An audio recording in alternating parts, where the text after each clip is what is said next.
This is KGW News at noon.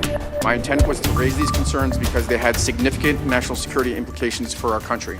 That is Lieutenant Colonel Alexander Vindman. He's one of two national security professionals who testified in this morning's impeachment inquiry. Thank you for joining us today. I'm Brenda Braxton. Vindman was on that July phone call between President Trump and Ukraine's leader. Vindman says he was troubled by President Trump asking Ukraine to investigate Joe Biden. Jennifer Johnson has the latest. Committee will come to order. Democrats ramping up their impeachment case against President Trump, calling two witnesses who are on that July 25th phone call with President Trump and Ukraine's President Zelensky. Lieutenant Colonel Alexander Vindman, a top expert on Ukraine with the National Security Council, and Jennifer Williams, an aide to Vice President Mike Pence, both first-hand witnesses and testifying publicly for the first time. It is improper for the President of the United States to demand a foreign government investigate a U.S. citizen and a political opponent. Vindman, a decorated combat veteran, says he was so concerned the president made military aid to Ukraine contingent on that country investigating Joe Biden, he reported his concerns to the NSC's top lawyer. My intent was to raise these concerns because they had significant national security implications for our country. Williams said she too was alarmed. I found the July 25th phone call unusual because, in contrast to other presidential calls I had observed, it involved discussion of what appeared to be a domestic political matter. Republicans complained last week's public testimony was all hearsay, but with direct witnesses speaking today, they shifted their focus back to who the whistleblower is and directly attacking the witness.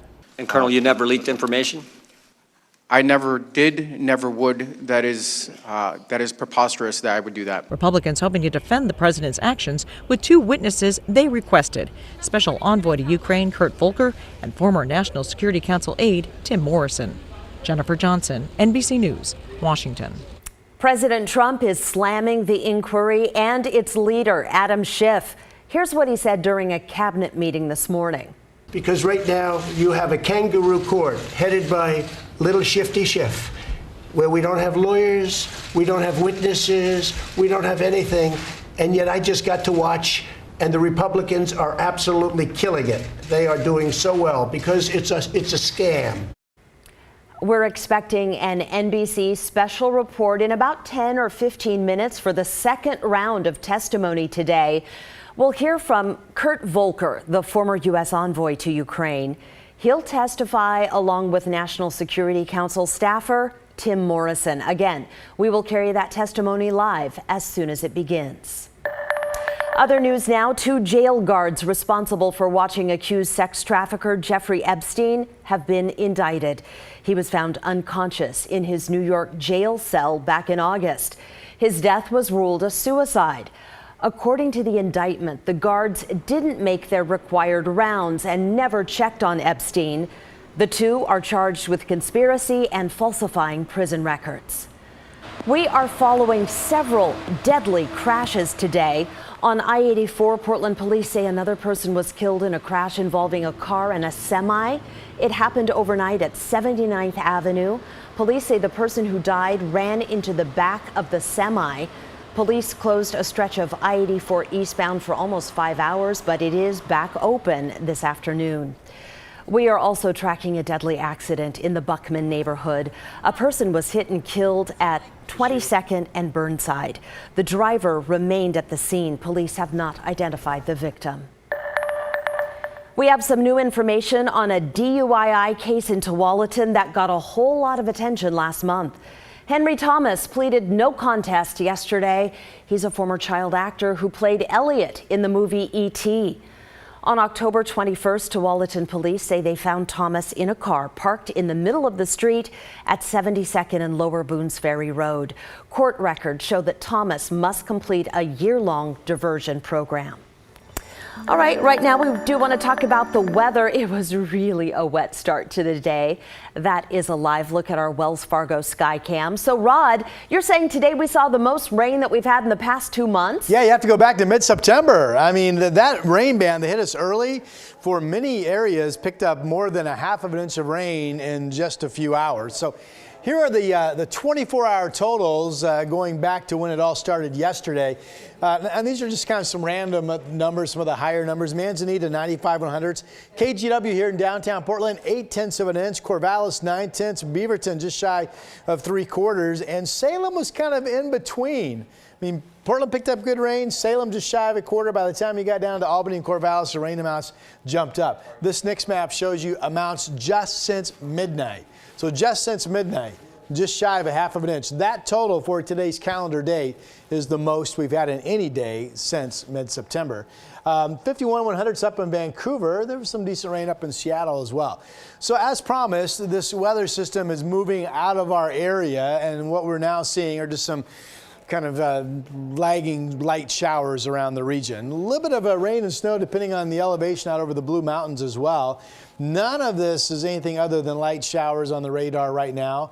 If you go to the coast, it's actually sunny. Here's Whale Cove Inn, just south of Depot Bay. Pretty good shot of the seas. They're coming in, the west swells at 13 feet this afternoon. And then for downtown Portland, we may get some breaks in the cloud cover a little bit later on, but for the most part, a cloudy afternoon, holding steady in the 50s. The number of showers should eventually taper off to 0, 52 at 4 o'clock, and then clearing skies this evening. We will talk about some cold nights ahead. That's in my 7-day forecast, Brenda. See you then. Thank you, Rod. Washington is expanding its vaping ban to include all products containing vitamin E acetate.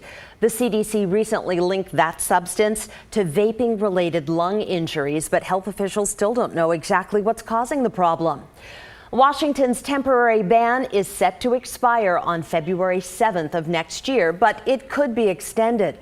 Oregon also banned flavored nicotine and marijuana vaping products, but last month the Oregon Court of Appeals put that ban on hold. In sports today, the Blazers suffered their biggest loss of the season last night against the Houston Rockets. Final score 132-108.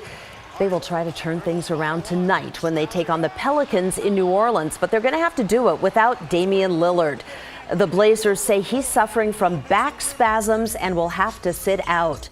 Well, it is finally official. The Blazers have signed Carmelo Anthony. He's expected to make his debut tonight in New Orleans. The team gave Anthony a big shout out on Twitter this morning, saying he's back. Welcome to Portland. He will wear jersey number 00. He released his own video on YouTube talking about getting the call from the Blazers and spending the last few days getting ready. You know, so I always kept my eye on Portland. It just didn't work out at other times, but now it seems like it's a perfect opportunity. You know, me and Dame was, you know, we've been talking for the past couple years, just, you know, off and on. The Blazers signed Anthony to a non-guaranteed contract, but ESPN reports that his base salary of just over $2 million will become fully guaranteed if Anthony is not waived by the team before 5 p.m. on January 7th. Well, later tonight, a Northeast Portland man will reunite with his cat, who's been missing for 5 years. Can you imagine? Victor Yusuf says his cat Sasha disappeared exploring the neighborhood. He figured a coyote got the poor thing. Well, a few weeks ago, Victor got a call from an animal shelter in Santa Fe, New Mexico. It had his cat. Nobody knows how Sasha ended up 1,300 miles away, but Victor's just glad he's okay. Of course I'm jazzed. Yeah, I'm gonna see my cat that I haven't seen in like 5 years. The friendliest cat that I've ever known. Totally, yeah. That is nuts. Sasha is going to be flying into PDX this evening, and we will be there. We'll keep you posted on their reunion.